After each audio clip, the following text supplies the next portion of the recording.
그냥 저희 아리아가 오늘 발표를 되게 잘한 것 같은데 좀 처음 갔을 때 생각이 나네요. 그래서 처음에 이제 저희가 태국 헤드를 이제 모셔와야 되는데 누굴 모셔오냐 그래서 막 이렇게 서칭해보고 또 업계분들, 내부 직원분들 하니까 태국에서는 아리아님 최고다 라고 해서 이제 찾아갔었는데 그래서 뭐 하시는 분이야 이렇게 조사를 해봤더니 이제 구글 타일랜드를 만드신 분이더라고요. 그래서 정말 직원들 거의 없을 때 혼자 거의 다 세팅하고 리크루팅하고 해가지고 매출도 거의 제로부터 이렇게 그 구글 타일랜드가 이제 구글 전체에서 되게 중요한 역할을 하고 있는데 그 자체를 다 만든 분이어서 처음에는 에이, 그런 분이 우리한테 오겠어 솔직히 약간 이런 마음으로 봤었는데 좀 많은 이야기 했어요. 많은 이야기 했는데 이제 뭐 좀 제일 이야기가 통했던 부분이 뭐 저 이제 일본 가서 했던 이야기, 뭐 다른 국가에서 라인한 이야기 이런 거 많이 했었는데 그 안에도 보면 당연히 이제 구글이 되게 잘 돼 있는 회사하고 산수도 크고 뭐 되게 좋은 점도 많은데 어쨌든 자기 서비스를 해보고 싶은 부분이 제일 열망이 있는데 이제 그런 부분들이 제일 약했던 것 같고요. 그러니까 뭐 제가 제일 강했던 것 같고 또 반대로 보면 저희는 어떻게 보면 저희가 그냥 뭐 흔히 이야기하는 글로벌라이제이션, 로컬라이제이션 이런 관점에서 저희가 이제 어떤 스탠다드를 만들 테니까 각 로컬에서 따라주세요 이런 느낌이 아니라 로컬에서 로컬이 리딩해야 된다 이제 이런 부분 되게 강조하는데 이제 그런 부분이 되게 빛이 많았던 것 같아요. 그래서 저희 쪽에서는 태국 서비스는 태국 분들이 다 만들어야 되고 반대로 태국에서 만든 게 태국적인 가치가 또 글로벌로 가야 되는데 이제 이런 환경을 만드는 사람을 원한다였고 아량님은 또 똑같은 관점에서 되게 모든 게 다 좋은데 뭐 예, 죄송하지만 연봉을 좀 깎이는 한이 있더라도 예, 와서 이제 자기 생각을 좀 펼치고 싶다 이제 이런 게 많아져가지고 그래서 되게 첫 만나고 의기투합해서 한 두세 번 만나고 이제 결단을 내려주셨던 것 같고 뭐 제가 사기친 건 아닌 걸로 알고 있습니다. 예, 있고요. 그래서 오니까 이제 옛날 생각이 나는데 그 저희가 이제 제가 아시는 분 아시겠지만 한국에서 천동이라는 회사를 하고 있다가 좀 뭐 이런저런 고민이 많은 시기에 이해준 회장님이 이렇게 불려가서 어떻게 하다 보니까 그 네이버에 합류하게 됐는데요. 이제 그때 제일 큰 키워드가 사실은 막 그런 거였어요. 이제 그때 좀 비슷한 느낌이었던데 사실 저도 약간 그 제 라인 팀 빌딩 할 때 비슷한 방법으로 쓰는데 보면 뭐 돈도 중요하고 뭐 다른 환경도 중요하고 뭐 시스템도 중요하고 체계도 중요한데 꿈 이야기 많이 하셨던 것 같아요. 그래서 그때 이인 회장님이 저한테 제가 좀 거부할 수 없는 그런 이야기 많이 하셨던 게 예를 들면 한국 인터넷 업계가 뭐 30년, 40년, 50년 됐는데 정말 소프트웨어로 아니면 인터넷 서비스로 글로벌 가가지고 서비스 해보는 게 어딨냐. 근데 이제 겨우 네이버가 좀 기반 잡고 해보려고 하는데 뭐 이런 그 좀 이건 한 회사의 어떤 미션이 아니고 한국 인터넷 산업에서 우리가 뭐 일본 타자 나가야 되는 것 같고 그때 이제 약간 되게 인상 깊었던 말씀이 우리가 나가서 안 되면 그냥 그 다음에 이번 타자 딴 기업이 갈 거다. 그래서 꼭 우리가 안 해도 되는데 근데 이런저런 설레의 상황에서 아 그냥 글로벌 꿈을 꾸는데 왜 힘을 모으는 기업이 돼야지. 그 다음에 어떤 팀이 돼야지. 뭐 이렇게 분산된 느낌 되면 어떻게 하냐 이런 부분이 되게 좀 설득 당할 수밖에 없었던 것 같고요. 이제 그렇게 해서 제가 2008년인가 일본 가게 됐는데 그때 이제 회장님이 딱 하나 저한테 부탁하신 게 가서 이렇게 네가 그러니까 그 알고 있는 걸 다 잊고 가라. 그러니까 그 나라 가면 백지에서 시작해야 되고 그 나라 가면 그 나라 분들 말을 들어야 되고 그 나라 가면 그 나라 분들 중심이 돼야 되고 이제 그런 조직을 만들어야지 괜히 가가지고 그냥 선입견 가지고 일하면 안 된다 부분이 되게 컸던 것 같고요. 그래서 약간 라인의 역사는 뭐 네이버 글로벌 진출 역사는 좀 어떻게 우리가 로컬라이제이션을 잘 할까. 왜냐하면 똑같은 방식으로 싸울 수는 없으니까 예를 들면 미국의 다른 모든 인터넷 기업의 역사는 미국이 표준을 만들고 그 표준을 따라서 이런 글로벌라이제이션을 치면 사실 뭐 저희보다 몇십 배 큰 기업들과 같은 방식으로 싸울 수는 없잖아요. 그 관점에서 저희는 이제 어떻게 로컬을 할까 이런 부분들부터 추가했던 것 같고요. 그래서 저도 보면 그때 막 일본 사업 하려고 하는데 한국에서 해서는 한계가 있다. 그냥 짐 싸서 가라. 해서 이제 갔던 게 이제 2008년에 네이버 접근을 시작했던 것 같고요. 또 해외에서 뵈니까 방금 많이 길어지는 것 같긴 한데 그래서 이제 고민하다 보니까 저희가 좀 찾은 키워드가 하나 있어요. 그래서 어떻게 보면 로컬라이제이션이란 말 자체도 어떻게 보면 금방심할 수 있겠다. 아니 누가 로컬이고 누가 글로벌이고 로컬이라는 말 자체가 보면 우리가 약간 좀 중심이고 로컬 가서 로컬에 맞춘다는 좀 느낌이 뉘앙스가 있어서 그래서 최근에 저희가 이제 좀 고민하다가 좀 급조한 만든 말이 그 컬처럴라이제이션이라는 말을 지금 내부적으로 쓰고 있거든요.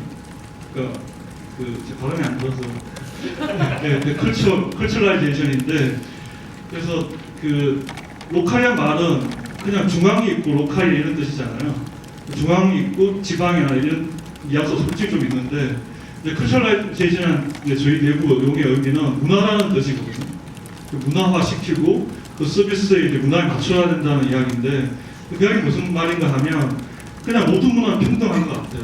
태국의 문화는 태국 유저들이 최적화되어 있고 정확하게 이야기하면 평등을 뛰어넘어서 그 나라에서 최고, 그 나라에서는 최적화되어 있다는 의미를 담고 있거든요. 그래서 태국에 와서 태국 문화, 태국 음식 먹고 태국 말을 쓰는 게 최적이잖아요.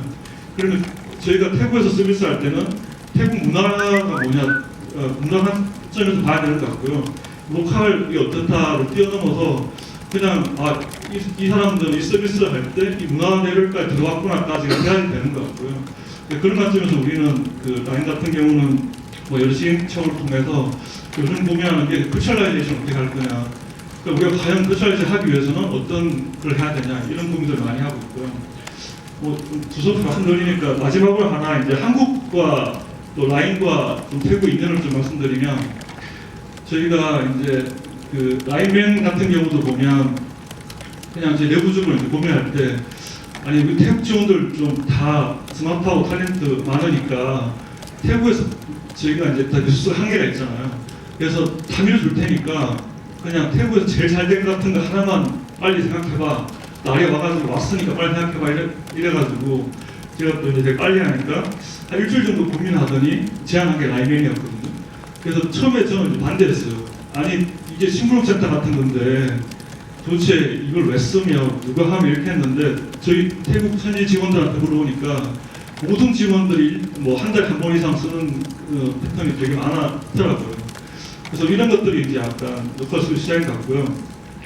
근데 같은 관점에서 보면 저희 태국 할 때 제가 이제 여전히 제 상식에서 반대를 많이 하는데 대표적인 예가 저희가 라인 게임을 태국에 처음 시작할 때 태국 직원들이 이제 찍어봐 그랬더니 제가 갖고 있는 또 쓸 수 있는 자원들, 게임들, 그 다음에 한국 게임들, 글로벌 게임들 다 보여주고 찍어봐 했는데 쿠키런을 찍었어요. 그래서 그냥 저의 약간 또 섣불건 선입견에는 쿠키런이 내가 보기에는 갑자기 좀 그때 한 사이클도 지나고 해서 태국에서 잘 안 될 것 같은데 왜 그러냐고 했는데 정말 모든 태국 직원들이 그냥 들고 일어나서 이거 꼭 해야 됩니다. 무조건 잘 됩니다.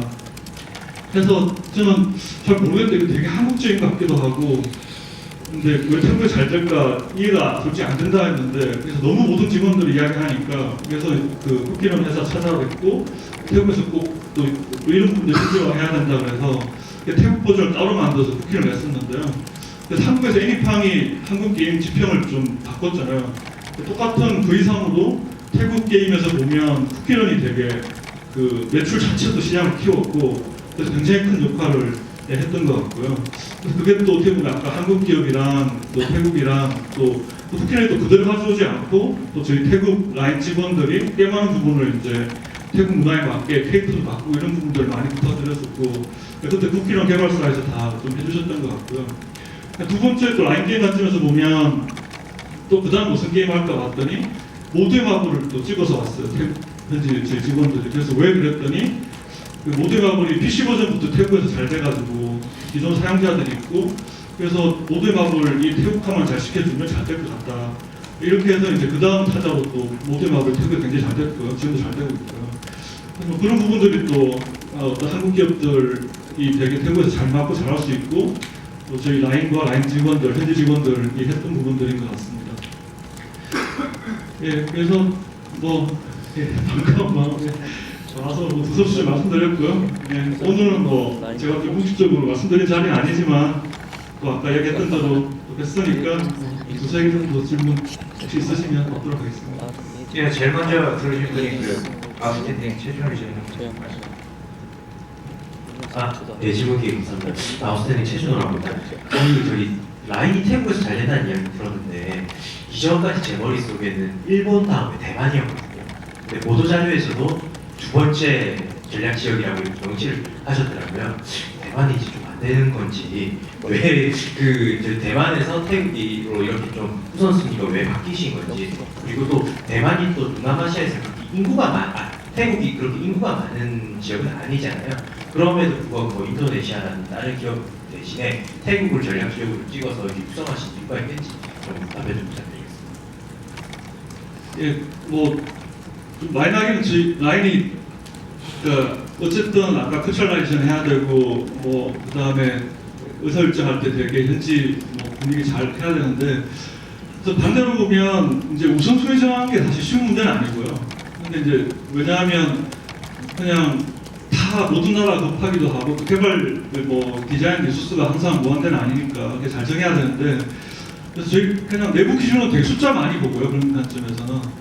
그래서 갑자기 뭐 어떤 즉흥적으로 이 나라가 되게 잘 될 것 같다 뭐 이런 것보다는 뭐 현재 숫자나 성장사 이런 부분을 많이 보는데, 뭐 저희가 태국 대만을 뭐 우선순위가 바뀌었다 이거보다는 그냥 내부적으로 그렇게 생각 안 하고 있는데, 아마 좀 그런 그 뉘앙스를 받으셨으면 그냥 저희 숫자에서 좀 변화가 있었던 것 같아요. 예를 들면 태국은 처음에 빨리 스마트폰 보급률이 한국처럼 이제 진행이 돼가지고 저희가 초기에는 이제 대만이죠. 그래서 대만이 그 스마트폰 보급률이 95% 이렇게 가니까 초기에는 사용자 수가 이제 1등 국가였었고요. 근데 그러다 보니까 1등 국가, 2등 국가, 그러니까 사용자 수 관점에서 전략을 갔는데, 이제 저희 작년부터인가가 이제 실제 사용자